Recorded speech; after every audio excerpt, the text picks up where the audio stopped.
Good morning everyone, শুভ রাধাষ্টমী সবাইকে। জানো তো আজকে মিশো থেকে না আমার একটা অদ্ভুত ধরনের পার্সেল এসেছে। যেই পার্সেলটা দেখে তো খুব ভালো লেগেছিলো আমার, আমি সেটা দেখেই অর্ডার করে দিয়েছিলাম। আর সেটা রিয়েল পিকচারগুলো খুব ভালো লেগেছিলো আমার।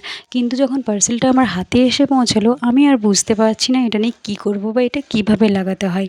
তো চলো আজকে আমি সবার সঙ্গে একটু এটা আনবক্সিংয়ের ভিডিও করি। প্রথমে তো আমি এটা আমার নেম যেখানে আছে সেই জায়গাটা ছিঁড়ে নিয়ে করার চেষ্টা করছিলাম। সেটাতে যখন আমি আর সুবিধা করতে পারলাম না, তখন সাইডে দুদিকে দেখছি টেপ লাগানো আছে, তো সেই টেপগুলো ছাড়িয়ে আমি সেটা বের করার চেষ্টা করছি। এখানে বেটু আমাকে বলছে যে এটা কাঁচি দিয়ে কেটে নাও।